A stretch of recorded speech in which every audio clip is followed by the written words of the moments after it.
Okay, I switched to another microphone. All right, can you hear? Yeah, but it's I should be using my my other microphone. So let me see if I can maybe turn that on, because I have my mixing table here that should work, but for some reason doesn't seem to. No worries. Technology is not. It's kind of failing me today as well. I mean, twice today. Twice today. It's just unbelievable. And it's always when you need it the most. Of course, it's never when it doesn't matter. And I don't know why my mixing table doesn't show up on USB, and that's really bizarre, because it always has again. So that's just weird. It sounds like it's feeding it back to me. Possibly, not sure. But it should. The problem is that I should have. I mean, I'm on the wrong microphone. Hold on a second. And now, can you hear me? Yeah, I can hear you. Okay, so yeah, my mixing table doesn't send me the sound for some reason. So I don't know what's going on there. Hold on. Yeah, it seems like it's coming to me. Yeah, it's coming because from I can hear myself. Yeah, it's coming from my computer microphone, which it shouldn't. Yeah. So I don't know why it doesn't see my mixing table in the USB list. Let's see, MacBook Air, and that's not what I want. Is a default MacBook Microsoft Teams, certainly not. I'm gonna turn it off and back on maybe. Otherwise, we can we can plug in the sound from. We can plug in the sound from Telegram also into the mixing table. If you want to try that, that's cool. And that would be actually that would be better. We'd go through Telegram, but it doesn't matter. So let me see if I have my Bluetooth here. Oh, the Bluetooth is yeah, Bluetooth is plugged in. So how come is that? It shouldn't be. Hold on, maybe that's why.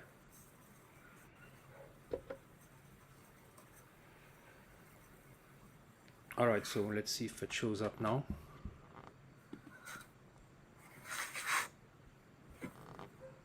Audio.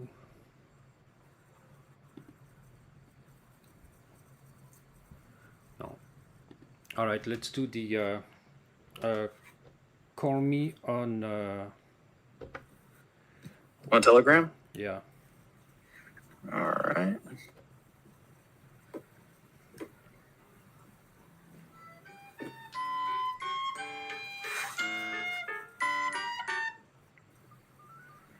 All right, so that should. Oh, but no, you know what? It doesn't solve our problem, because it's still not detecting the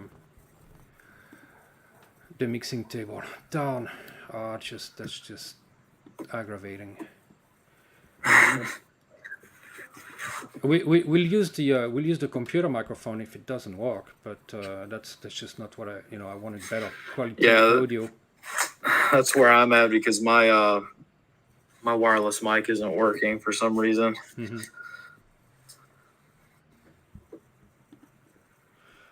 And I don't want to stop the software, of course, because that's going to cut off our stream. Well, we could restart it if you want. I'm not sure that would help, but yeah, let's restart. Down. Now that'd be a pain. I had enough problems starting it.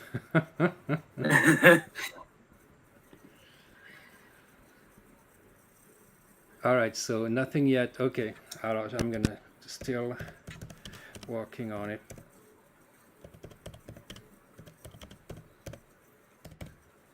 Sounds like it's working now. I'm gonna get a second. I have a second microphone here. That's a USB microphone. Maybe the microphone alone will work. Hold on.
All right, so how is it now?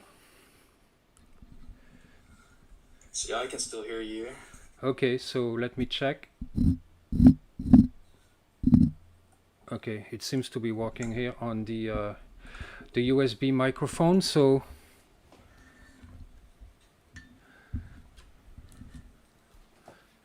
of course I Can can. we hang up on Telegram?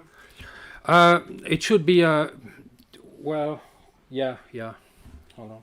It's up to you. Yeah. Okay. Yeah, it's done. All right. So we should be on. Let's see if in the chat if the people can hear me and hear you. We can hear you both. Okay. So great. How's sound level? Testing. Can everybody hear me?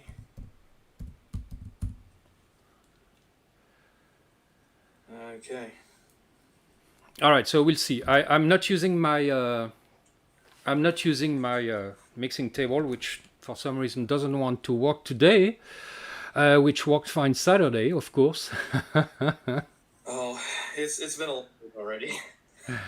All right, so yeah, so that's good. We're on. All right, so here today we have S2 Underground, and if you haven't seen his channel, you've been living under a rock. I've been subscribed for a long time, like I mentioned to you earlier. And I'll tell you, I mean, it's great information, and there's a lot of stuff that is, of course, not amateur radio, but more intelligence, so to speak. And I mean, the radio stuff is really informative because, I mean, there's a lot of stuff I just didn't know that people in the know would look for instance. Looking for antennas, looking to receive signals and triangulate and all that stuff. So, I mean, I've learned a lot of stuff on your channel. And yeah, certainly try. Yeah, and that's why I wanted to have you on. Yeah, well, I'm glad to be here. Happy to help as best I can. Great. All right. So let me see if I can see that you are actually. People, can you? Because we can hear you too. Okay.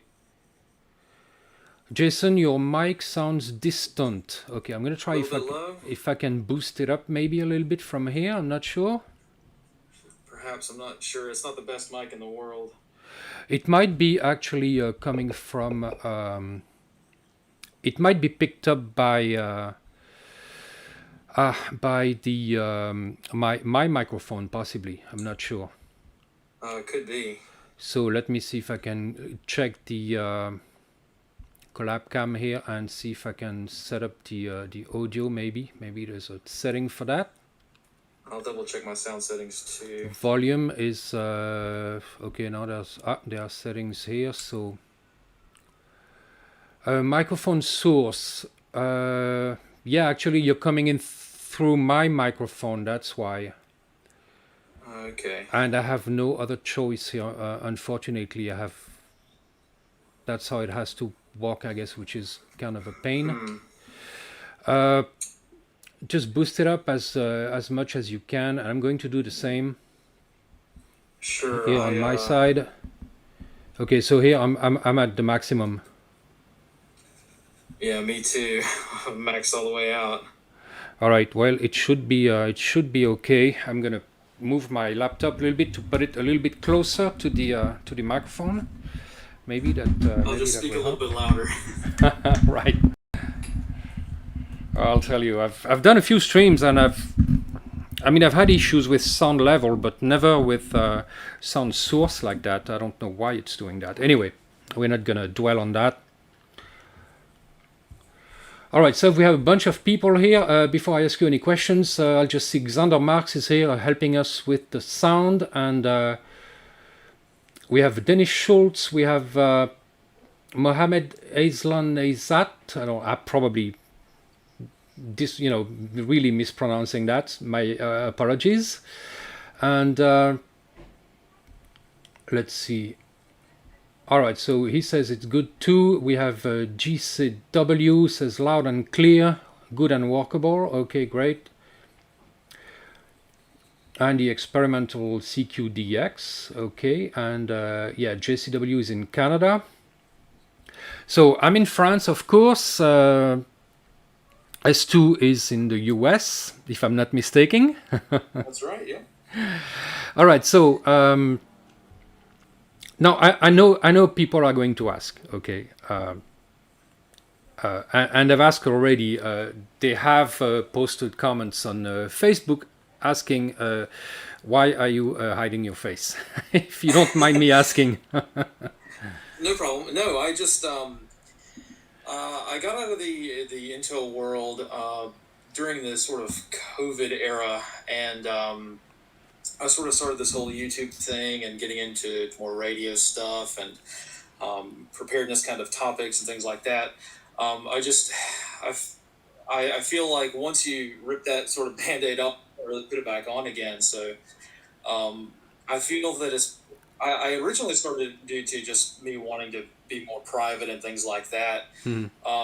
But lately, YouTube has been kind of wonky, so it's a little bit more inconvenient for me to use things like stock footage or things like that. So I have to Right. kind of like use my own sort of studio here, and it kind of makes it really inconvenient.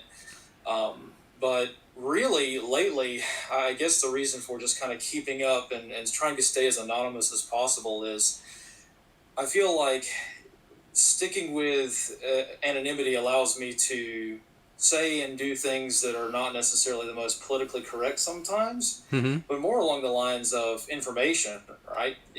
People are not going to be relying on my resume, my pedigree, the information, the things that I say and do stand on their own instead of relying on a sort of cult of personality, you know what I mean? Right. So that's kind of the way I've kind of looked at it for now. I know it's weird, it's kind of inconvenient, but that's sort of the way I do things, I guess. Are you going to pull an administrative results someday? Maybe I don't know. We'll have to see. All right. I like those channels too. I mean, it's the same general community, so to speak. But Right. all right. So excellent. How did you get into amateur radio? Really just I was interested by it. I heard about it I guess about 10 years or so now. And I just went and got my tech license and just kind of went from there. I didn't really do a whole lot in the ham radio world for several years. Right. Until I realized that ham radio, amateur radio, or even commercial radio has a lot of use. And to learn a lot of the stuff for the commercial side, the business band stuff, you've really got to do a lot of ham radio stuff to learn. Right. So, Were you exposed to radio in the military, or is that sort of. did that I start think your everybody interest? in the military has used radios at some point. Right. But for the most part, I was not a radio technician. I was an intelligence analyst. So my experience with radios in the military was not really helpful. Right. It wasn't technical. I mean, like, how to set up an antenna or anything like that. Just basic stuff using handheld radios and things like that. Right. Excellent. So, so you came up with an emergency plan you call GhostNet, and that's what we're going to talk about today. I actually looked at it, and it was very interesting because there is one frequency that you chose on the 40-meter band. That is a frequency that I had precisely chosen before that. No kidding, really? Oh yes, I think it's 7.185. And I don't remember if it was USB or LSB, but I think it was 7.185. And I had chosen that because I knew there's a group called the Manpack, pedestrian Manpack or something like that. Or, I forgot. Someone post that in the chat, please. And they had the frequency on 7.185.5. And I think it was USB because people in that group use military radios most of the time. And of course, a lot of military radios only have USB. So now for the people who don't know what that means, just the sideband that's used, that's a little complicated, but usually what's used on 40 meters, 7 megahertz, is LSB, lower sideband. But on military radios, most of the time it's USB. So So basically, being on USB on 40 meters, you would have not much of a chance to find someone who could understand you, because you're on the wrong sideband. But those guys were using USB. So, but I think it was 7185. Isn't that one of your frequencies? 7185. That was. It was We've okay. settled on 7.107 for now. 185, I think here in the U.S. was used by some other group or something. I monitored it quite a lot, and I got a lot of feedback saying that there was a lot of traffic on that frequency. So Okay. 7.107 is not without any kind of interference. I think there is a VAR AC frequency that kind of takes up a good portion of that, but you know how it is. Choosing a frequency is a nightmare because most people most groups don't really publish their stuff in a place that's easy to find. So it's taken me a long time to find a decent series of frequencies that seems to work. Well, getting someone to agree on a frequency, that's the problem. Exactly. They all have their own, their own ideas, and of course that doesn't help much. But I mean, you would assume that in a large-scale disaster or catastrophe, or whatever, and natural or man-made, there probably wouldn't be that many people transmitting and receiving. But I mean, I could be wrong. I don't know. Probably not on HF. Right, probably not on HF. Yeah. And of course, it all depends if satellites are still operating or not. True. Which I would assume the military would probably use satellites whenever possible. Yeah, at least probably 95% of all military radios, even handheld radios and things like that, they're going to be using UHF right to satellites. So that's a huge difference from the civilian world where we don't really have a good satellite infrastructure. I mean, Starlink might change that, but for now it's we're operating in a completely different perspective. Do you have a version 1.5 now? Is that it that came out, or you're still on 1.4? Yes. Okay. I'm still working on it. I'm looking for 1.4, which I saved somewhere on my hard drive. Somewhere is the key word here. Let me see if I can find it, because I want to put it on the screen so that people can maybe follow while we look at it. Sure. So let's see if maybe you can send it to me a little quick at the same time I'm looking, because yeah, let me. I don't remember why I put that. Do I have a folder for S2? No. Let me see here. I can do a search, maybe Ghost.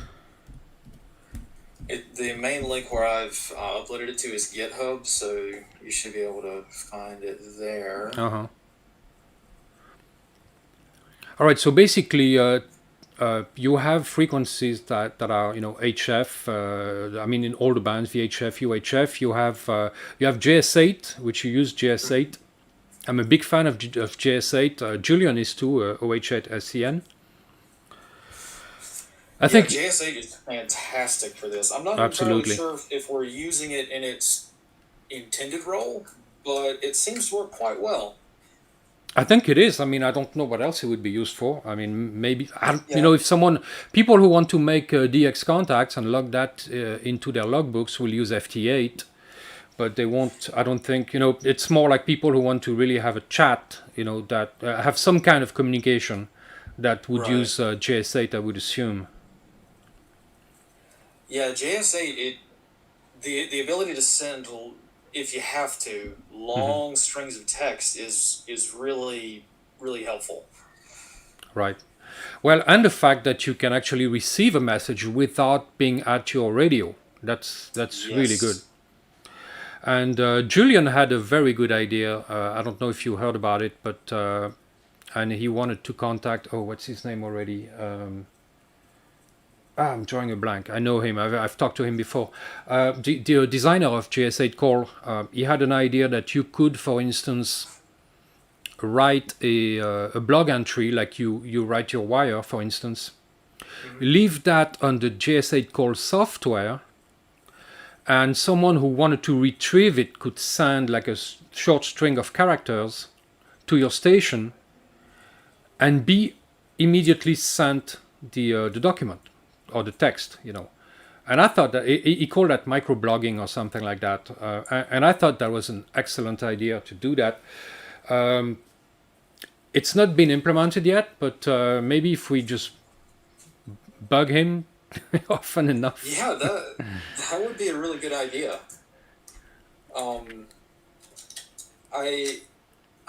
not sure how. So I know that there's some rudimentary form of store and forward with JS8, and you can, when you have groups, you can set up a lot of different things that way. Okay.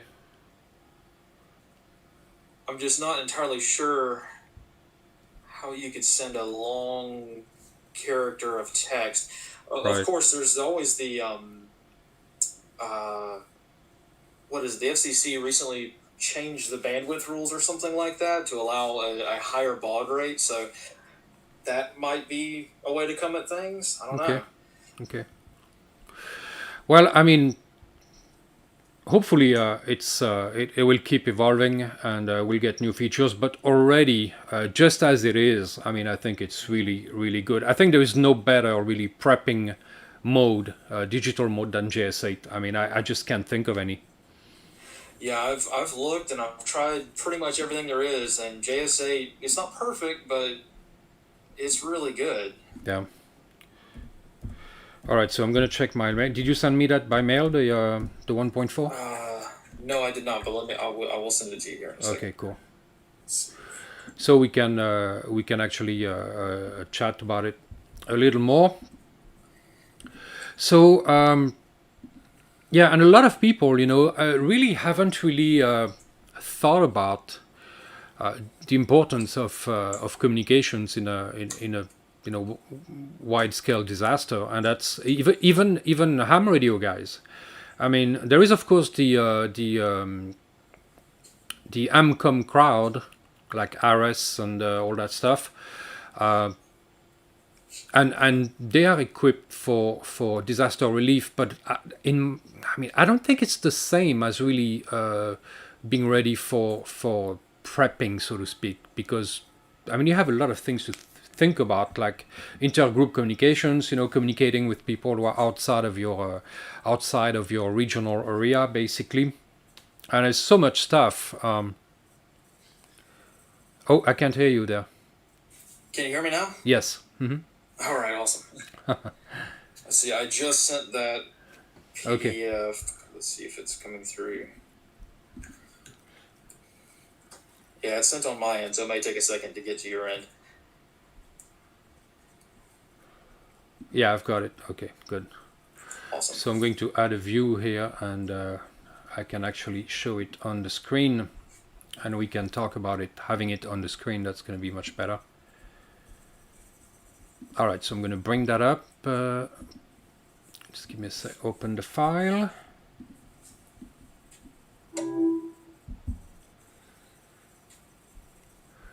All right, so it's the preview, and I'm going to see if I can bring that into the view that I need. Okay.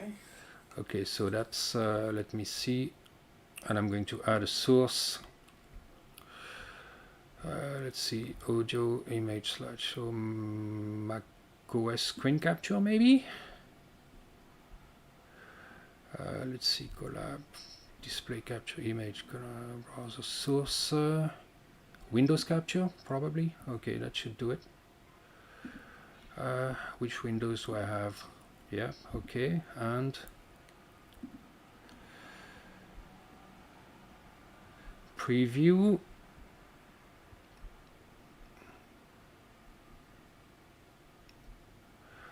Text edit, no, Streamlabs, but alright, preview. Alright, so now we should see GhostNet here.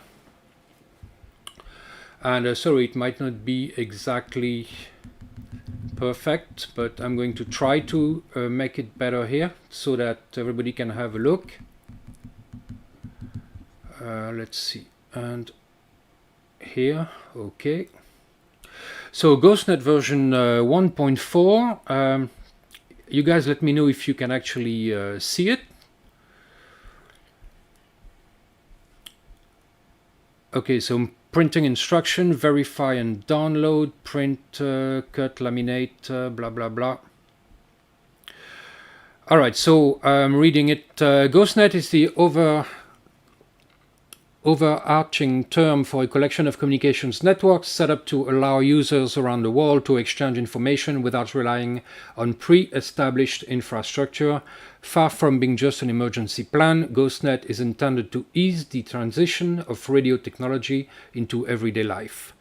Though radio networks cannot truly replace the internet, we hope that we can replace a substantial portion of a person's daily information requirements and promote a culture of off-grid information sharing. Sounds good to me. I don't think the source is moving there though. Let's see.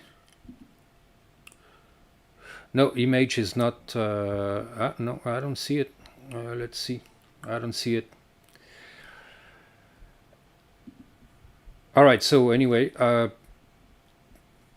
Yeah, so we have, down, I wish, okay, people on YouTube, let me know if you can see actually the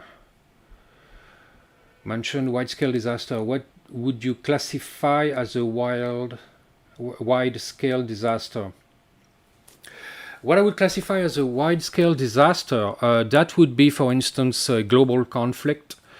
It could be like a bunch of volcanoes that are kind of acting up right now in Italy that could spread some ashes everywhere. Could be a global pandemic, could be, maybe I shouldn't say that word on YouTube. Could be a lot of things, S2, but what else would you say? Oh, can't hear you anymore. We had the over here in the U.S. We've got a really big problem with wildfires, so right, that could be a reason for that, for maintaining communications. HF is definitely a special tool. That's why leaning on it so much, because it really picks up where things like handheld radio sort of leave off. Right. In terms of like larger scale global or regional kinds of incidents that people might want to exchange information about, but they might be prevented from doing so for one reason or another. Right, because wide scale is not necessarily global. I mean, it can be. Sure. It could be a whole state. A whole state would be kind of wide. I mean, it could be a continent. It could be a lot of. It doesn't have to be global to be wide scale. So, yeah, definitely. All right, so I'm looking at the. It's not where can people find the GhostNet 1.4 plan and download it so that they can actually follow along? Because I don't think I can actually. Me showing it here doesn't seem to actually work. Yeah, it seems like it's kind of stuck. You can go to GitHub. You just Google GhostNet, and the first link that pops up should be a GitHub link, and that's where you can download it. On any one of my videos as well, if you go into the description box, you can find a download link for it. I'll try to find the link and post it in the chat actually, so everyone can get it. So, and that's sorry guys about the lack of preparation, but. The streams are a bit new, on this channel, so it's not quite, up to par yet. So github.com. Let's see, I'm trying to put it in the chat. Yeah, if you have it before I do. There we go. Okay, go ahead, yeah. It seemed like the easiest place to drop a file, so... Right. Yeah, definitely, yeah. All right, so let's see. On screen, no more. Yeah, I know. Yeah, Xander, I know. Because yeah, it should work, but it's. I guess the software is really not that great. Streamlabs. I mean, it's kind of complicated. Let's just put it like this. So I have it here. Normally, if I scroll down on the document itself, it should. Oh, there it is. Okay. All right. So now it's moving. So let me make sure we have sound here, though. Just say something. Oh. Okay. So no sound. No sound. All right.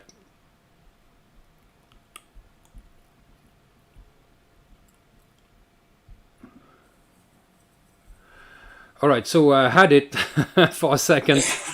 We were so close. And then we had no sound. So all right. So let's see. We probably can start.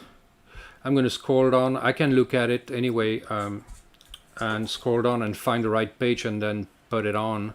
But people are not gonna. It's not gonna stay there, unfortunately. So, all right, guys. So I'll put the link for the download on the description in the video for the people who watch it later.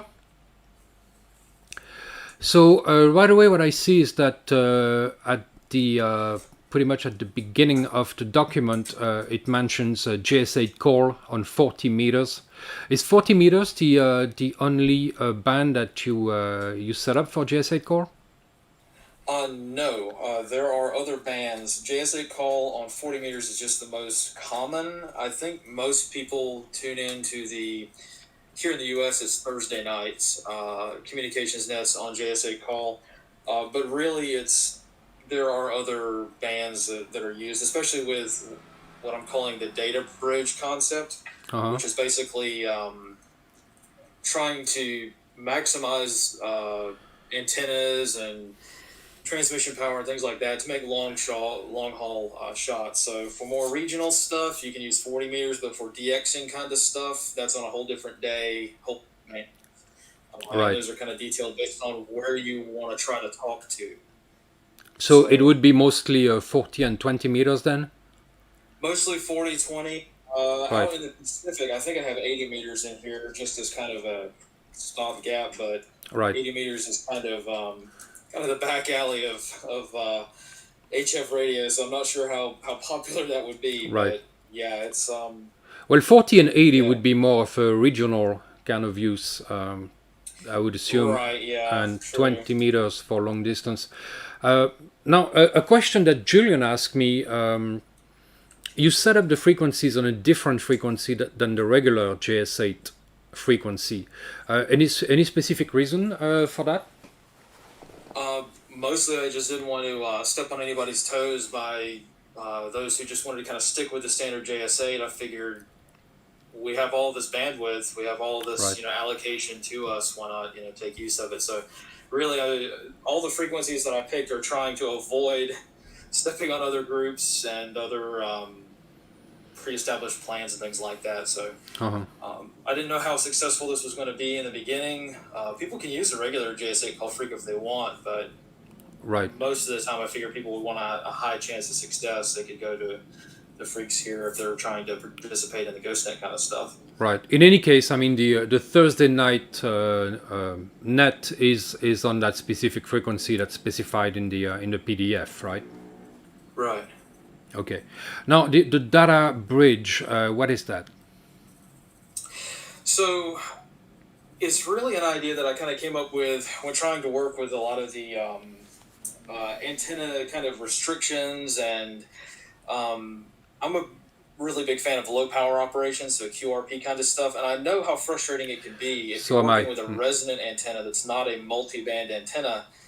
The GhostNet really is trying to help people who have a life to kind of maintain. Someone who may get off of work, they're tired, they don't want to mess with radio stuff, and they probably don't want to spend 20-30 minutes getting an antenna set up only to have to talk for 10 minutes and then change their whole antenna arrangement. So the whole idea of the data bridge is sort of a net within a net, so that if something's going on around the world, people can tune in during these specific times of day, and they're all kind of trying to stick with normal business working hours as best as possible, so that if someone here in the United States Europe, or someone in Australia wants to hit the South Pacific region or something like that, they can do so and try to get those really long DX contacts if they wanted to. Right, right. Oh, very good question here in the chat from Nightcry Deepor, who's wondering what, in the case of a large-scale volcanic disaster, how would the ash in the atmosphere affect radio communications? And I don't really have an answer for that. That's a good question. I don't know. Speaking of solar weather, well, we all know how solar weather it affects the entire HF realm. So I don't know about anybody else, but there have been a couple of disasters or incidents or things like that here in the U.S. where propagation on 40 meters is garbage, and you really can't transmit that far at all. So HF radio itself is not the entire solution. It's not the whole picture, but I would think that in the case of some gigantic supervolcano like Yellowstone or something, that probably would affect things. It would have to, I'd imagine. Probably, yeah, probably. I mean, yeah, because the it would be, well, it wouldn't probably go as far up as the ionosphere, but it would certainly maybe block refraction from below. I don't know. Yeah, that's pretty interesting, actually. I don't know. That would be yeah, it would be interesting to find that out. Actually, that would be interesting. You could probably get a good idea from aircraft and their UHF comms and monitoring that. So whenever there's an interruption in Italy or something, you can check out maybe ACAR's traffic and see if there's a decline. That'd be an interesting project. But right. Now the data bridges, is that basically linking let's say 40 to 20 meters? How does it work exactly? it's just a regular comms window that's just trying to maximize range. And say you're using like a sloper antenna or something, and you want to get as far as you possibly can. With multiband antennas that I've tried, it seems like once someone gets a really good DX kind of arrangement, they kind of want to stick with it. Whereas if you're trying to go for like Invis or something, you're going to want to have your antenna in a different orientation. So the whole concept of the data bridge for now is just a comm window for people to try to make the longest shot they possibly can. Right. So it's more of a. I hope to incorporate some like more software stuff, but right now we're using off the shelf things like JS8. Right. RIDI, things that everyone already uses. The strength of the GhostNet here is it's in a succinct plan altogether. Right. So it's more of a schedule kind of thing. Right. Okay. Okay. Very good. All right. So I assume that 40 meters would be the main band. I mean, for me, 40 meters would be the king of prepping bands. I mean, it's just if I could, if I only had one band if I could have only one band for prepping, I mean, no doubt it would be 40 meters. Even for local stuff, I mean, 40 meters does everything, in my opinion. Yeah, it's a very good Swiss Army knife kind of band. It does decently long range, close range, all kinds of stuff. So yeah. Now you mentioned automatic link establishment. Yes. Isn't that a bit? I would ask, isn't that a bit complicated for people to implement? Or oh yeah. Because that's I mean that's not easy. No. So I'm trying to get kind of ahead of the curve because I really think ALE, the automatic link establishment doctrine that's already out there, it's already in extremely common use in the military, and we see it coming to ham radio, amateur radio, in the form of things like, what was it, like PCALE from a few years ago, but really Ion 2G, which really makes everything a lot easier if you have the right antenna and you have the right radio. Right, and that's ION, like India, Oscar, November, 2G. Correct, Okay, Ion right. 2G. I never heard of it. Yeah, I don't know the developers or anything. I just kind of stumbled across their software, and I think that it's a very powerful tool. It may not be so familiar with hams because ALE it's been around for a long time, but it's previously the antenna has really been the limiting factor for ALE. But I think Right. that in the future it'll become really common. Right. And Just because of how. for people who don't know what ALE is, it's automatic link establishment, where the radio is used by software to find the best frequency, basically, to connect. And so it tries to connect. It does some tests, I guess you can call it, trying to send a signal on different bands. So of course you must have a multi-band antenna and a radio that can be controlled, cat controlled by the software, and the software will try to establish a communication on every band, basically, and just picks the best one. That's pretty much Right. it, right? That's pretty much it. The real strength of going through the heartache of setting up ALE and getting familiar with it is that we don't have to worry about this whole plan. If ALE was easier and was more common, Right. we wouldn't need comms windows. We wouldn't need nets. You could fire up your ALE, your radio picks the best frequency, and you can just talk. You don't have to pick the best band for the time of day. You don't have to pick a time window. You just let it run, and you'll be able to use your HF radio more like an actual telephone. Uh-huh. Yeah. Yeah.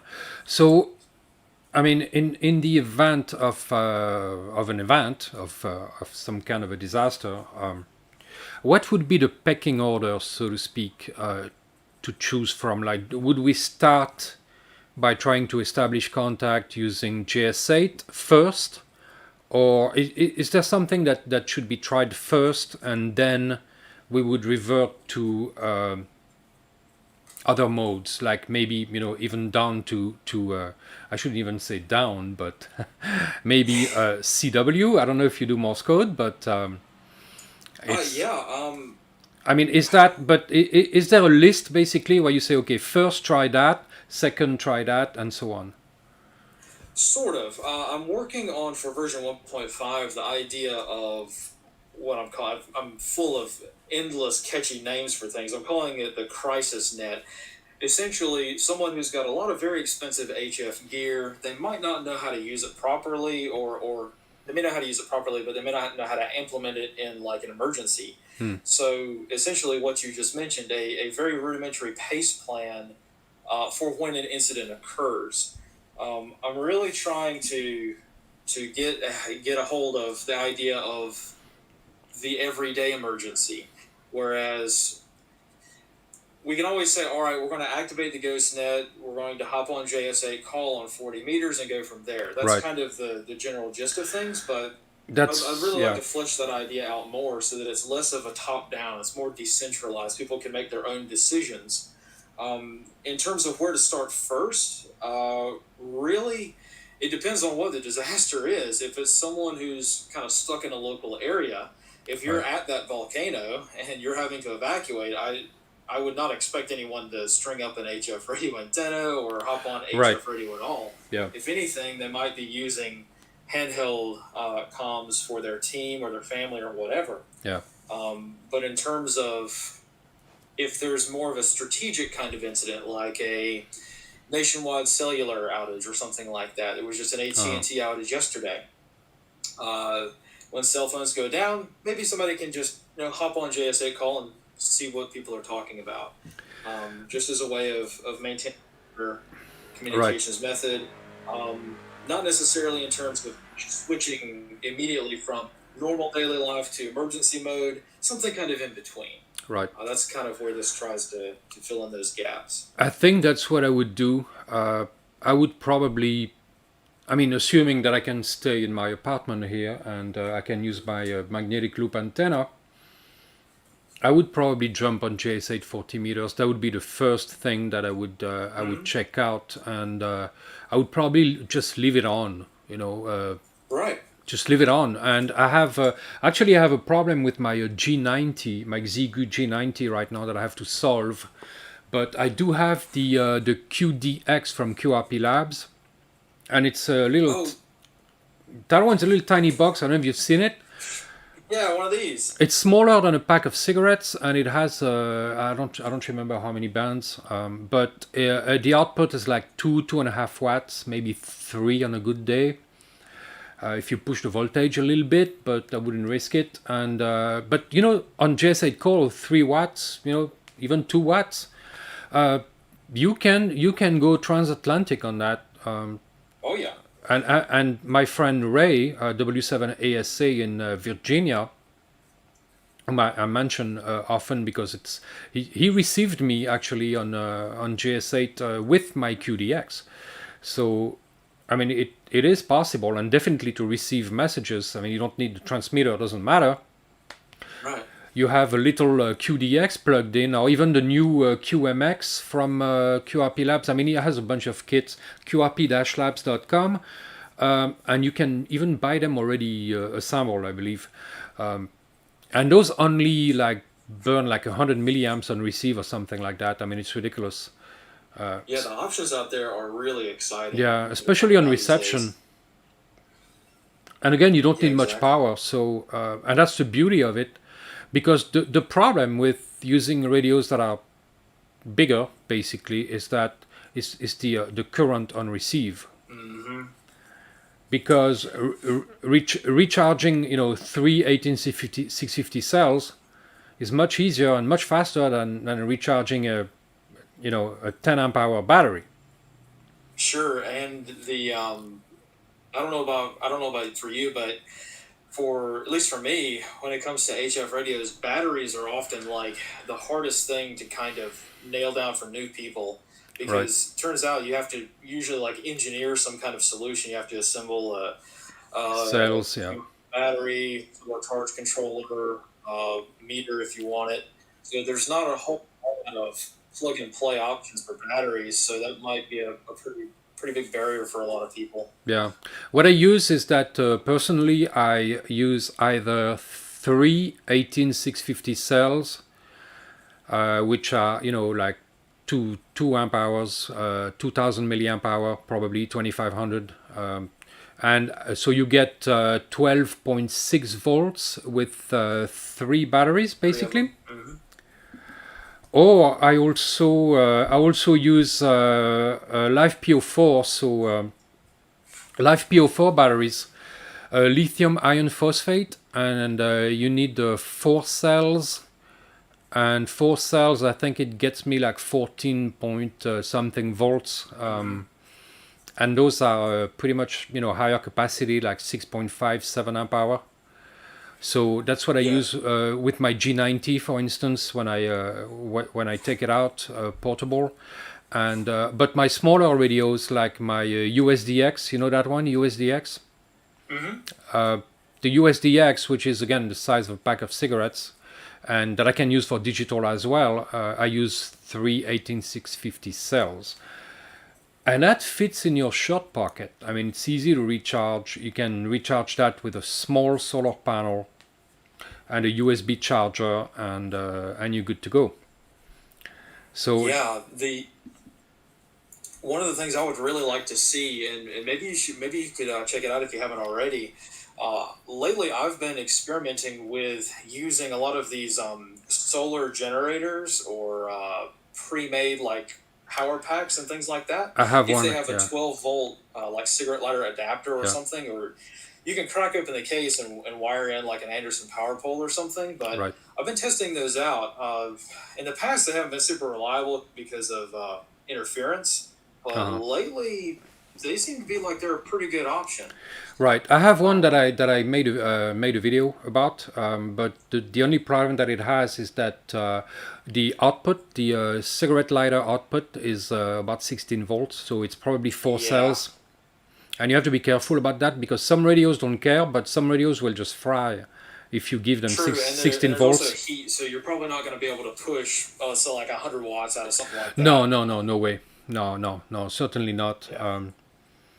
So something to, all you need is, of course, is a voltage regulator. AliExpress, probably Oh a yeah. couple bucks. I mean, that's not a big deal, but something to think about. But it's true that the good part of it is that they often have a built-in solar charger, Hmm. so you can plug in your solar panel directly into the you know generator. It's not a generator, Yeah. of course. It's a battery Just a pack. battery. But Yeah. it doesn't generate anything. But Exactly. but yeah, that's a good way to have a portable. To have portable power. And I've seen battery packs also, like made out of 18650 cells that have the 12 volt output as well. So that's pretty cool. Mm. Some have 12 and USB output, so that's pretty cool. Yeah. All right, so I'm looking at the plan here, and I see that you have a North American, Europe data bridge, Europe, Hmm. Australia data bridge, Australia, South Pacific, and North America, Australia. So establishing almost entirely on 20 meters as for Europe. That concerns me actually. So more on 20 meters. Now, when you do the net on Thursday nights, do Hmm. you do both 40 and 20, or you do only 40? Uh, well, the plan really just calls for 20. But or excuse me, the plan only calls for 40. But I have been doing 20. On the 20 meter freak for like a bridge or something. Right, But most people, at least here in the U.S., they really just check in on JS8 on the 40 meter on freak, and that's 40 pretty much meters, yeah, where yeah. kind of get involved. There's other stuff too, like RIDI and Winlink peer to peer. If people wanted to do that, the options are there. It's just most people just kind of stick with JS8, and they're just getting their feet wet with the whole idea. So Right, right. So we have JS8, so mostly on 40 meters, which is 7.107. mhm. Then we have Winlink, and of course Winlink, that's for sending emails or peer-to-peer connections as well, and that's also 7.107. That's for peer-to-peer, I assume. Otherwise, of course, you have the Winlink stations, but that's P2P. Winlink is P2P only. Well, so yeah, I know that a lot of people are really big fans of Winlink. I'm just not Right. really personally a big fan of Winlink that is going over the telnet. I think Winlink is a fantastic application in a more peer-to-peer role. So I guess I'm sort of along the same idea and mindset as Julian OH8STN in Mhm. that regard. I don't like sending information over someone else's infrastructure. If you're going to go through the effort of sending a Winlink message, Right. Yeah, that's I logical. really Yeah. prefer the peer-to-peer option. Sure. And Vara seems to be like a very strong option, but I know some people prefer RDOC because it's open source. Now, what But is Vara is a so? little faster. Explain those two briefly. What are So those? Vara and RDOC are basically just sound modems, data modems, ways of transmitting that digital data over WinLink. It's all in how it gets packaged together. I mean, I'm no engineer, but that seems like it. It seems like it's a great option. Vara is paid. That's the downside to it. So you're Okay. getting a more professional product, higher. I don't know if bandwidth would be the right word, but Vara is a lot faster. You can send a lot Uh, more data really quickly with Vara than the standard, which would be like RDOP, which is an open source protocol, as far as I know, and that to would be Romeo send Oscar email. Delta Papa. Is how do you spell that? Ardor. Yeah, Alpha Romeo. How do you spell it? Yeah, Alpha Romeo Delta Oscar Papa. Okay. Okay. Ardop. ARDOP. Okay. Interesting. I'm gonna have to look into that. Well, you also have RTTY, which is a mode that everybody knows basically, or have used at least once. Yeah, old school stuff still works. Yep, yep. RTTY on 7.077, Mm-hmm. and well, we all know RTTY. Most of us know RTTY, of course. Then you have HF Voice simplex LSB on 40 meters, and now the frequency so is no longer 7.185 but 7.190. 190, yeah. Right. Yeah, Very I don't good. really see hardly anyone using. I've seen people use Winlink, not so much RTTY or the voice. This is more along the lines of people kind of checking in for JS8, and Right. that's kind of where it goes. However, the plan is there if people wanted to use it in a more like serious role instead of something that's more casual like JS8. Right. Right. So it's set up very, very loosely like a PACE plan, primary, alternate, contingency, emergency. Very loosely like that, but any one of these can be used. If somebody wants to kind of copy the idea and use it with their small group, change the frequencies around, they can, but this is kind of the base template. Right. Right.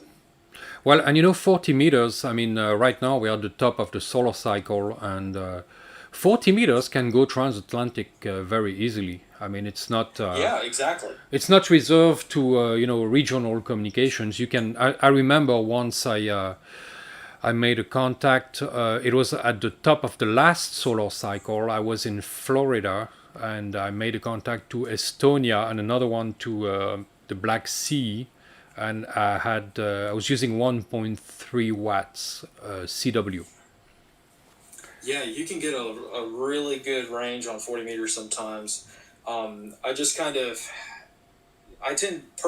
stick with 40 meters for more regional kind of stuff, mostly just due to I know that I can hit certain stations reliably, whereas sort of DX chasing kind of thing, that's fun to do. Right. And it does work on 40. I do that all the time. I'm also trying to think of the low power guy in mind who may only have a lower power radio, which I think the True SDX, when it's used with a USB power pack, I think it only does half a watt, unless you plug in the 12 volt thing. So Yeah. Well, I mean, it has the merit of functioning on USB. So if you only have like you could potentially power the radio with a small USB solar panel without any battery whatsoever, which is excellent. Yeah, if you had to, you absolutely could. So, but I mean, that's what I use, three 18650 at 12.6 volts. It's perfect voltage. And, I really like that radio. I mean, and I talked about it with Julian Saturday.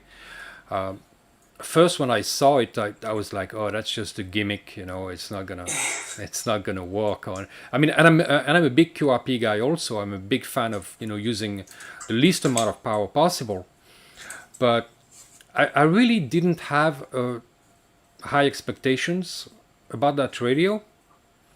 But boy, when I got it and played with it, it's just excellent. I mean, for a radio that you can put in your backpack and not feel the weight, I don't think that there is any better right now.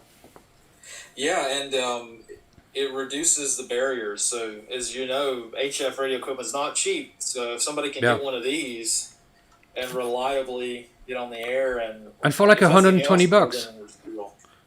Yeah, exactly. So it's a really good option to start with. Mm-hmm. Yeah. Well, we're not going to go, of course, through the whole plan. I mean, everyone has to download the GhostNet. Any date announcement for the 1.5 or? Oh no, I'm hopefully going to have it done. Well, my plan was this week, but I think it's probably going to be next couple of weeks or so. Right. Really just trying to iron out a few more things.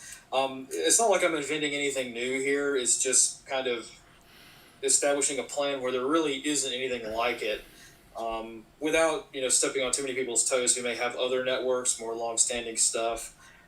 This is just my kind of crack at an emergency communications plan that hopefully can function maybe a slightly different role if need be. So. Yeah, and I mean it's an excellent document here. I mean you have 32 pages. You explain everything in detail. You explain how to set up GS8. Even the other platforms like Ion 2G. You talk about Winlink and even Meshtastic. Actually, I just received my latest health tech node here, the T114. Have you seen that one? All right. Uh-huh. I did see that one. I haven't even played with it because we had to do a live stream, but I got it today. And Nice. it's, of course, I'm ready to print the buttons for the case here. But I mean, the only thing is that it's got the color screen, and it has I think you can update the firmware with Bluetooth, I believe. I'm not sure. But I've just got it, so I have to play with it. But really Yeah, important stuff. Meshtastic would be great to incorporate into this. Yeah, yeah, absolutely. And I'm really a big fan of it now. I mean, I started alone here on the coast. And I mean, Antibes. Antibes is between Cannes and Nice. And so it's not that far from Italy. And basically, I started alone, and now we're probably about 15 stations. And after I published my video, people started buying the devices and starting using it. So we cover now a big part of the coast here in the south of France, and hopefully it's going to grow also. But it's really good. I mean, I think that, I mean, for intergroup communications, family and friends who most of the time will not get a ham radio license. Right. I mean, it's just impossible to get them to get everyone to do that. It's just too, especially in France, it's such a pain to get in France a license that a lot of people actually don't do it, and they'll use CB, they'll use PMR, they'll use Meshtastic, but they don't want to get a ham license because it's such a pain in the butt that. Yeah. And I'm so It's glad. like that here in the U.S. too. Well, I'll tell you. It's really easy to get a license, but Oh yeah, I mean, I got mine in the U.S. I got mine in Florida, and I got I got all three of them actually. Got them in one session, but yeah. it was just pretty darn easy. I mean, compared to here. I mean, I didn't have to get it here because it is the equivalency, but listening to my friends who had to get past the exam here, finding the information and actually the study material, and you have to set up an appointment. It has to be a few people at the same time. I mean, it's just extremely complicated. Yeah, I'm not sure about you guys' exams, but here in the U.S., most people just kind of memorize it. They don't actually learn it so much. So even for me, that's exactly what I did. I just memorized the answers, and then I figured once I have my license, I'll be able to learn the information later, which is exactly what I did. Yeah. It's just... It is done to some extent here, but the questions are not public. So what people do most of the time is that after they're done with the exam, they actually kind of try to remember the questions, and they write them down, and some people will then aggregate that into like a study document, Okay. But it's only stuff that people remember being asked during the exam, but it's not made public, so you can't really study. I mean, you don't have the questions in advance. You have somewhat of a list of questions, and probably not all of them, and probably not phrased exactly the same way. You know what I mean? But so it makes it a little bit harder. Even before, actually, now they don't do it anymore. But before, they would even subtract points for wrong answers. Wow. I mean, it's just. And it's really just don't want you guys on the radio. Oh man, it's typical of a European. I'm not going to say politics, but for instance, when I got my driver's license in the U.S., it took me an hour. I got the theoretical part wrong the first time. The guy asked me if I could do it again. I said sure. Reset the computer. It was exactly the same test. I got it. Then I went for the driving test, and we went like twice around the block, and the examiner asked me. She asked me if I could do like a U-turn and parking, and it was like. It was just a joke. But here it's like you're going to spend like $3,000, and it takes like weeks and even months. It's just crazy. Wow. Yeah, our listen to that. standards are a little different. In France, when I passed my driver's license, I got it on the fifth try. Wow. I'm not stupid. I'm assuming, and in the U.S., my private pilot license, I got it the first time out. Yeah, in the So, US, our standards are pretty low. well, it's no, I don't think it's that really necessarily because a pilot license It's just different. they're not gonna give it to you if you can't fly. Well, yeah. Yeah, it's not like a car you might wonder, but a pilot's license there's no way they're gonna give you a pilot's license if you can't fly the plane. But that's where it shows that there is a discrepancy here between the two continents, countries, or Sure. whatever, because. In the U.S., the impression that I had, and we're not going to get into politics, but just briefly, Sure. everything I did in the U.S., I had the impression that people were there to help me, and it was possible. Yeah. Compared to here, where It really depends on where you're at. right, it seems like nothing is possible, and everybody's there to put a boot on your face and press down. But that's Yeah, that's the my bureaucracy impression. is kind of, it makes things challenging sometimes. Yeah, It really depends on where definitely, you're at, for sure. definitely. All right, but we're gonna get back to radio. As we don't want to get into politics, so I'm gonna say things I'll regret later. Oh, I'm sure we all do that, yeah. Uh-huh, definitely. All right, so back to GhostNet. I still have it here. Do I still have it here? No, I don't have it here. Anything else you'd like to add about GhostNet that I haven't asked you and that you deem important? Let me see. Not really. I mean, I think that it's at the risk of, I guess, trying to be too different from sort of the way of traditional ham radio nets. Really is trying to encourage people to think about radio comms in a different way than maybe they're used to. I'm sure that despite the differences between Europe and the United States, radio is treated more of a hobby in both, if that's a correct way of saying it. Sure. Whereas it's a really a diamond in the rough kind of technology. I think radio has a lot of great potential that's not just, say, a fantastic hobby. I think that we can actually use it within the hobby realm to be a little bit more, say, informed, a little bit more prepared, and not just for the grand emergencies, but more along the lines of the everyday thing. So yeah, I think that HF radio, at least here in the U.S., HF radio, yeah, how should I say it? It has kind of like a unique culture where things haven't really changed that much, and things probably are not really efficiently used. A lot of people don't really take it seriously, the tools that they have. We've really got some amazing technologies out there. JS8 call is fantastic. Winlink is amazing. ALE stuff, that's just futuristic stuff right there. So really trying to refresh things and think about HF radio a little bit differently, and think about radio comms in general. Version 1.5, I'm probably going to incorporate some basic, ultra basic standard frequencies for like DMR. Again, not in its best role, but people have been wanting it, so I think I'll include it anyway. Just kind of the standard, prepper frequency sort of thing. I think you don't want to probably.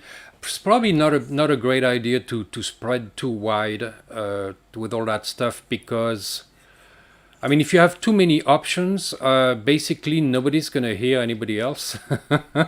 Yeah, that's... Because everybody's going to be on a different frequency, on different mode, and it's like... if you only have like 10 people trying to contact each other and they're all on a different mode and band, it's just not going to work.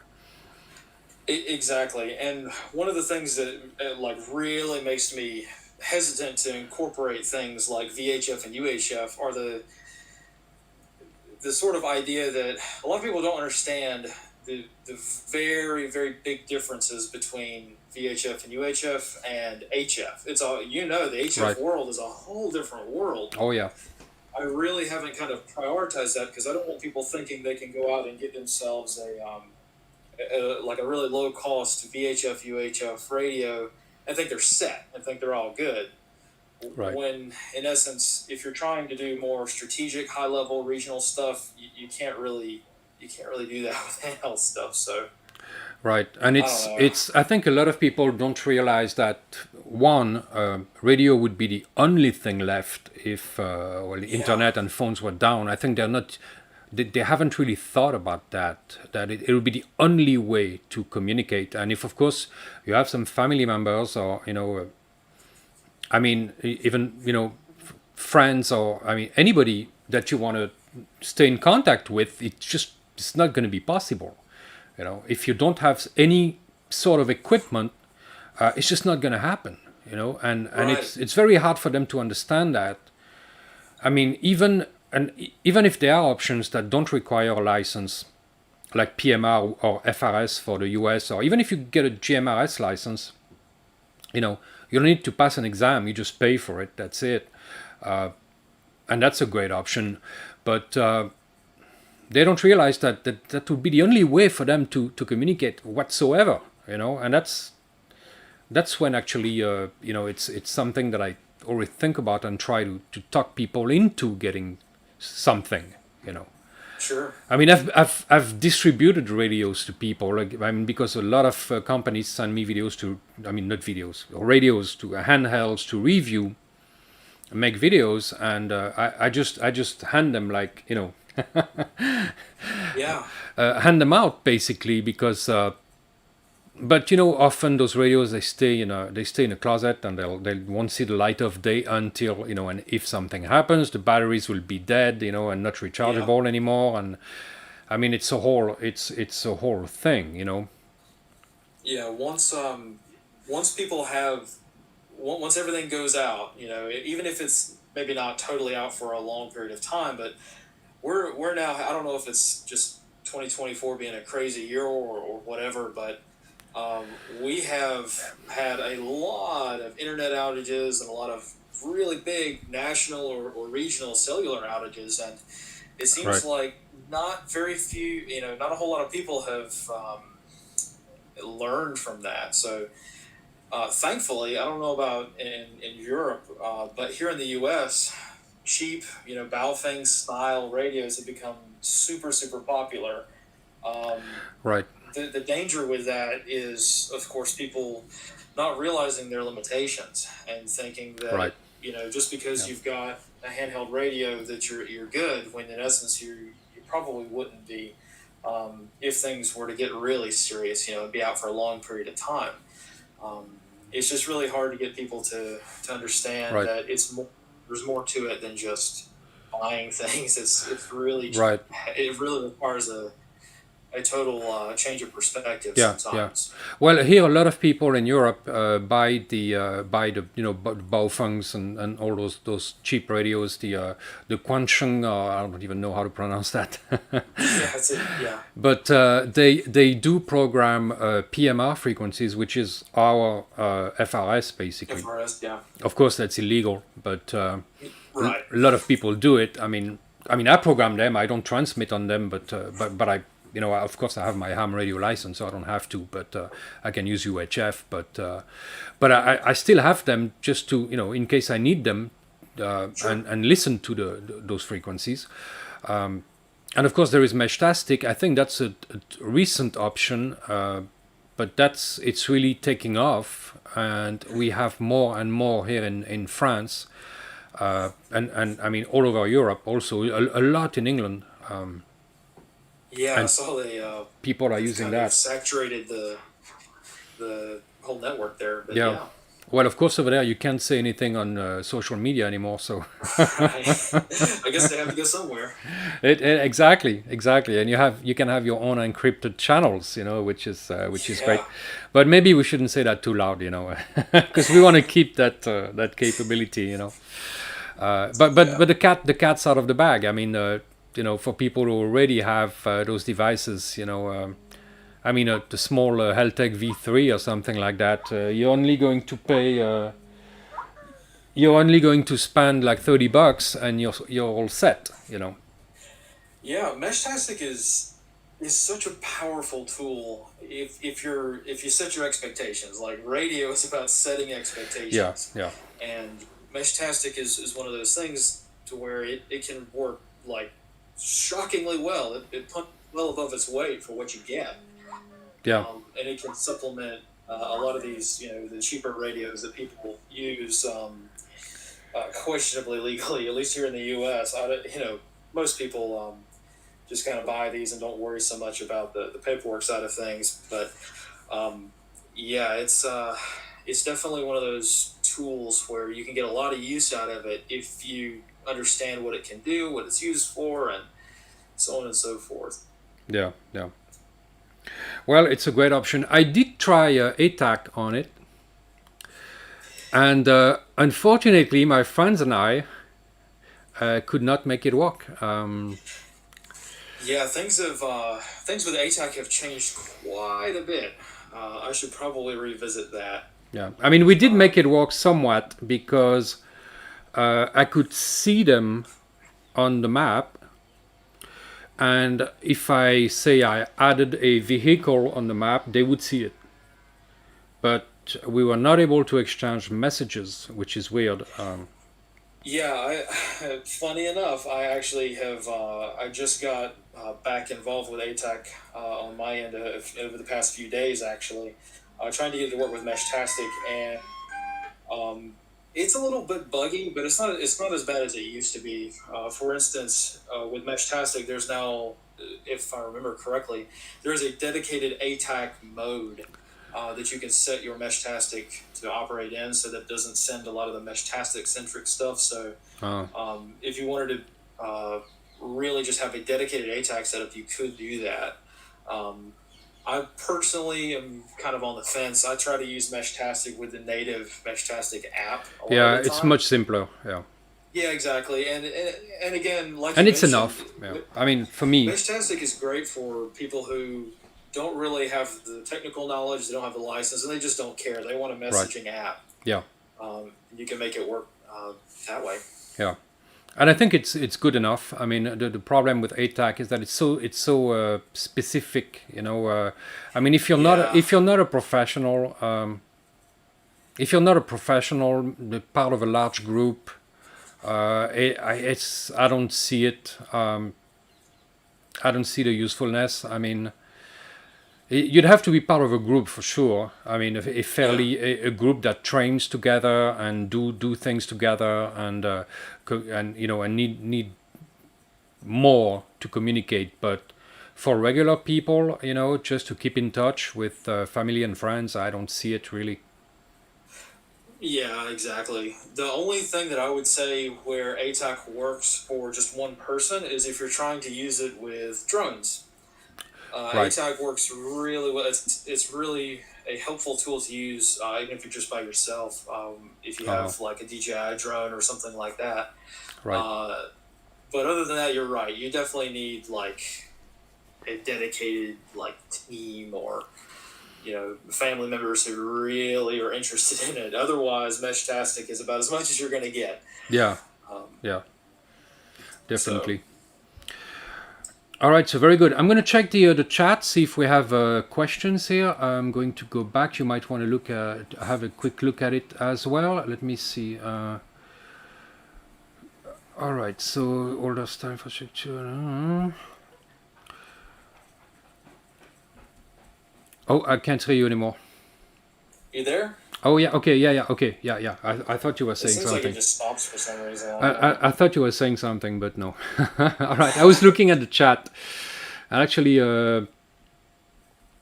there is Mohammed here saying that actually countries with actually simpler infrastructures usually do better in old style infrastructure. Do better in, or at least says storms, but of course it could be a lot of things. And that's true that countries that are not so, I'm not going to say evolved, but I don't know, technologically equipped, so to speak. Yeah. That's a huge concern, at least for me personally, because I'm not sure about Europe, but here in the U.S., it's almost like we've upgraded things without keeping the emergency disaster preparedness kind of idea. Right. Um, I grew up in kind of the era where things were air gapped. They were supposed to be air gapped, things like Uh-huh. critical infrastructure. Whereas nowadays you find out, oh, okay, now none of the 911 call centers work in the U.S. because some cyber attack or something. So you find out through some sort of disaster just how vulnerable things are. Yeah. And of course, you only find out about that after the fact. So it's definitely a challenging time for sure. Yeah. Yeah. Well, I mean, right now it's just the time to really being able to communicate. I mean, it's just I was just mentioning Italy, the Stromboli. I mean, all those volcanoes around Naples. They have a lot of a lot of troubles over there right now, and I think Yeah. we don't hear about it too much in the media, but. There are a few channels on YouTube who really explain the thing much more detail, and it's really scary. I mean, even Redacted just posted a video about it. Yeah, people tend to forget just how important communications are for anything, literally anything. If you want to do anything, you've got to be able to communicate, and it's a really hard thing to set up after a disaster. So Yeah, yeah. All right. So otherwise, well, I think we said we covered pretty much everything on GhostNet. Again, I invite everyone to download it. GitLab is too on the ground, and you put the link on the chat, right? It's somewhere in there. I did, yeah. I'll put it in the description after the video as well, Sure. so that we have that.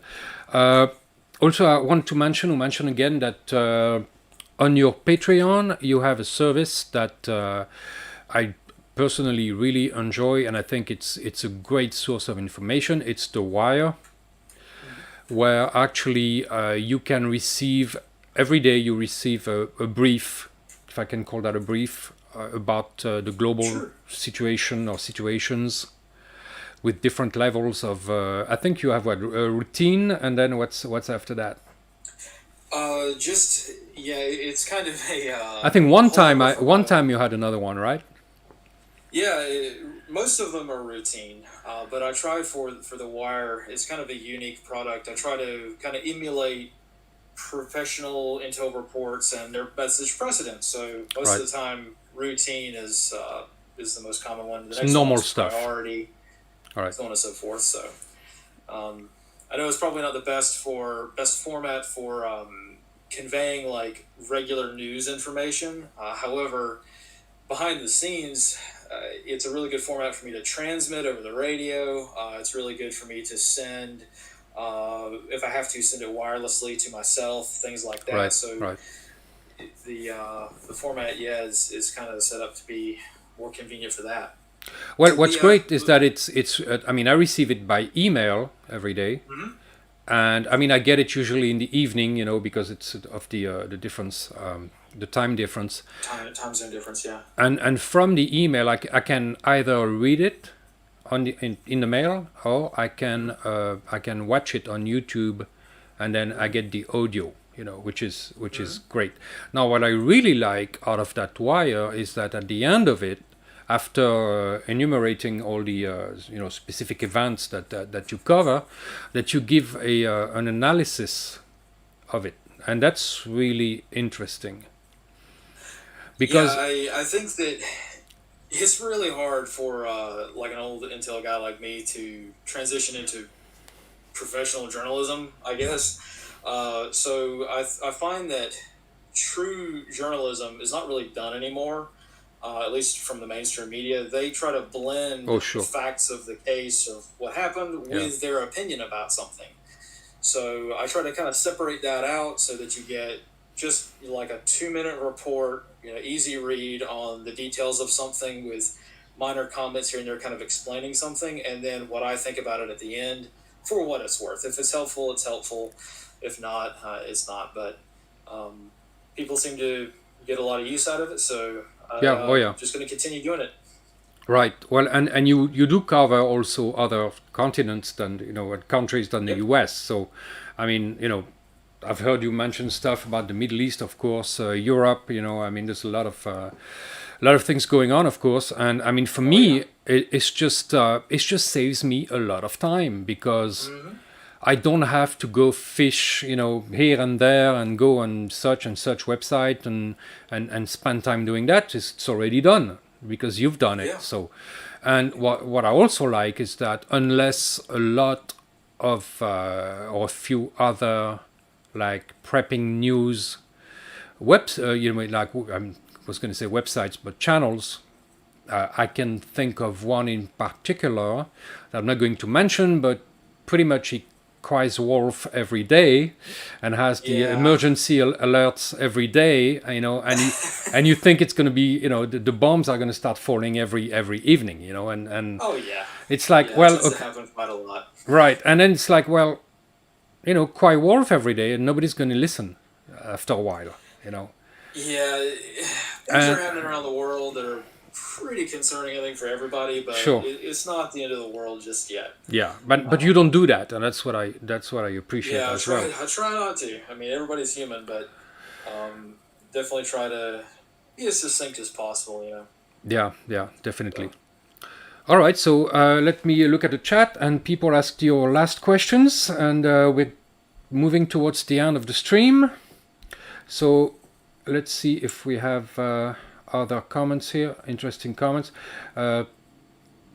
One guy says, Liminal says, Meshtastic is a toy. Well, it depends on how you use it. Sure, yeah. It can be a toy, but can be a tool also. That's what I think. Yeah, it's mesh networking on the 950, at least here in the US, 915 megahertz band is something that is actively getting a lot of American tax dollars for defense. So we already know it's already kind of been talked about quite a lot by a bunch of other channels. The GoTenna Pros, Right. So this sort of mesh networking technology, yeah, Meshtastic is an open source alternative. Meshtastic is too cheap for the military. Yeah, exactly. But I think that in terms of what you get, if you're able to get a device and get it all set up for, say, under $100, right, and get it working out of the door, you've got some really serious capabilities that are very, very helpful. So, it's not perfect. I think that a lot of people don't like Meshtastic because they think of it like a persistent systems MPU5. They think of it as like a $10,000 radio replacement, and it's not. It's it's just something to help you out a little bit. Right. So. Right. Well, anyway, and also, of course, I really urge people to subscribe to your channel, S2 Underground. There is a lot of stuff to learn there, and I've watched a ton of your videos. I remember one specifically about, what was it, some kind of aperture radar to detect antennas. Synthetic aperture radar. Since I did stuff like that. Yeah, that one to me was very interesting. Yeah. Because it makes it so easy for anyone who has that technology to see wire antennas. It's just and synthetic aperture radar has a lot of civilian uses too, just like thermal, just like right. I have thermal, yeah. infrared. Okay. Mm-hmm. So I didn't know that civilians had access to that. Actually, I had no idea. Yeah, you can find a few projects online. I'm not sure how successful they are. Obviously, it's not like military-grade equipment, but yeah, synthetic radar, LiDAR, which is a different technology. Well, it started in the civilian space, so there's a lot of technologies out there if you can get it to work. Yeah. Pretty cool stuff. Yeah. Well, I build FPV drones, and that can be extremely useful. I don't mean like they use in Ukraine, of course. Right. In my case, Yeah.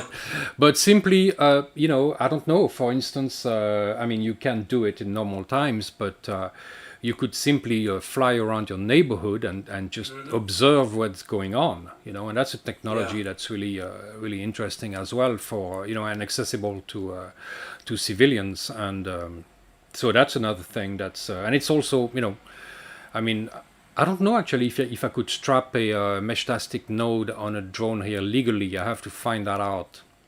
But Yeah, I'm not sure about the rules. I know people have done it right. here in the U.S. I don't know if it explicitly states for us, but drones are the future for I mean, sure. I've used my DJI drone to hoist a 15-meter long wire to use as an antenna. Well, yeah. And that worked. Of course, and I had a QSO in Morse with a German station, I think, if I remember well. So that worked pretty well, surprisingly. I mean, the battery didn't last, too long, but Couple of minutes, yeah. oh no, the DJI, I could leave it up hoisting the wire for about 15 minutes. That's plenty of time. That it is. It's If quite that's what you enough. needed. Yeah, it's quite enough to have a conversation with someone. So, all right. So I'm looking at the last questions here. See if I see anything else that people might be asking. Of course, if you want to help the channel, there is a coffee donation link at the bottom of your screen, and in the description there are also other ways that you can help the channel with Patreon and my Patreon and S2's Patreon as well. Just a few bucks a month. I mean, it really helps out a great deal. Share the video, tell your friends. I even have crypto links down below. I don't know if you're into crypto, but that's Yeah, it used to be, but that's a totally different subject. Not for yeah, this channel, it's a but whole rabbit hole to go down for sure. yeah. All right, so last questions, guys. If you have anything to ask S2, Sure, yeah. and then we'll call it a night or day for you, I guess. Yeah, it's afternoon for me, so What time is it over there, local? it is 14:11. Oh, So okay, yeah, it's 2011 left here. 2 o'clock in the afternoon, so Yeah, it's 8:10 p.m. here, 8:11 p.m. yeah. Alors, channel, okay, the channel is not Ghost or GhostNet. Your channel is S2 Underground. And I'll put that in the, actually I did put that in the description. If I'm not, yeah, I did, yep. Yeah, Oh, you can he's find me on asking, other platforms too. Mohammed is asking if they can still use, people can still use the DJI drones in the US. Do you know that? Yeah, Okay, yeah, so I'm sure they because can. there were talks about that to prevent them from actually probably being sold or something like that. Yeah, they implemented remote ID for like the larger ones, but for the smaller drones, there's no. I don't think there are any restrictions. So Oh yeah, lower other than than like the standard stuff, 250 grams, I think. Yeah, 250 grams. If you want to have one lower than that, Right. you still got to do like their online course. But other than that, yeah, it's Yeah. I don't pretty think thriving drone community over here. a lot of Sure. people are doing that though. But Yeah, I mean, I don't think there's any, with the smaller drones at least, that don't have remote ID. I don't know if there's any way to be caught, but people, it's probably better just to take 15 minutes anyway. oh, my friend Xavier here is asking about Hamnet 2.4 or 5 gigahertz. I know we have something called Hamnet here, which is it's kind of a ham radio kind of Wi-Fi kind of thing. Have you heard about that? Yeah, I think our version is called Arden or something similar. I've thought about it. Right. I've thought about that. I don't know how to best implement it though. And and again, I just think that going too wide and having too many options is just not good. I think it's counterproductive. Sure, yeah. I would I reduce thought them, about, as much as possible. yeah, I thought about leaving sort of the GhostNet as more of an HF centric plan so that it's not super complicated. I mean, I say that and it's already, like 30 something pages. Right. I'm not trying to add. I'm probably not going to add much more to this. Yeah. But if people find like there's an overwhelming need for something, I'll incorporate it. But this doesn't have to be the only thing, right? So we can create other stuff too. That's Right. more, Right. Maybe a different product entirely. Right. So Right. Yeah. Xavier is mentioning our little French mesh network here on the French Riviera. 868, of course. It's not 915 here. right. But yeah, we're on the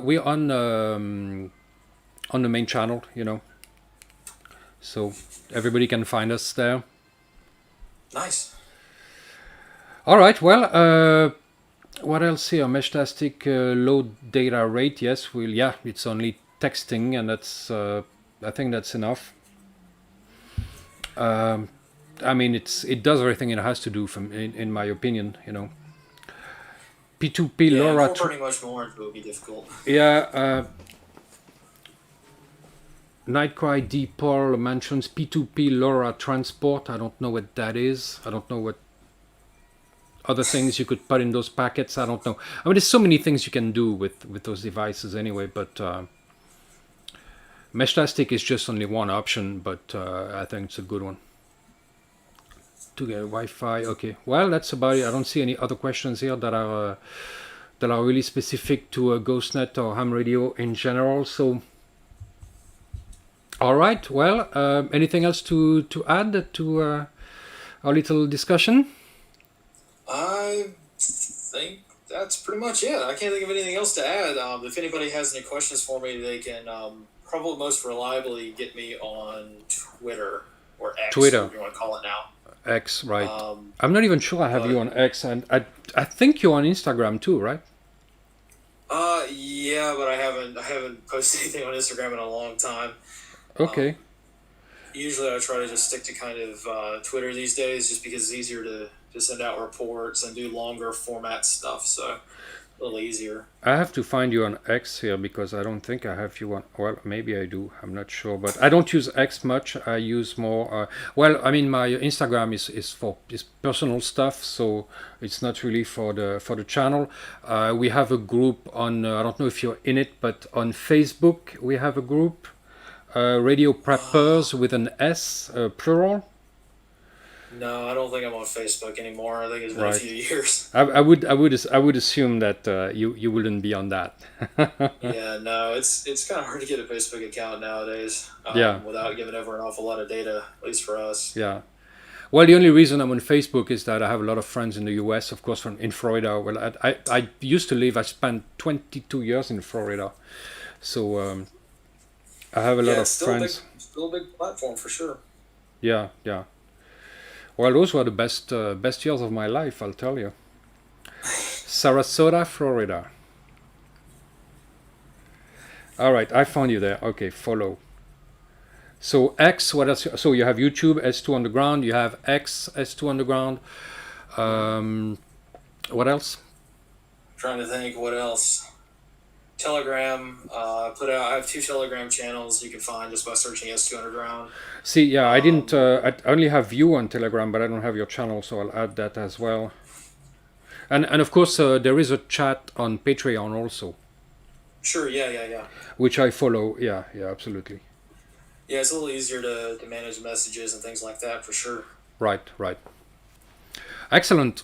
All right. Well, thank you very much again for showing up. Because and sure, yeah. My apologies for the technical difficulties. Oh, hey. Sound-wise. We've all got technical difficulties nowadays. But yeah, maybe we'll if you have anything new, maybe we'll do that again sometime. Sure, yeah.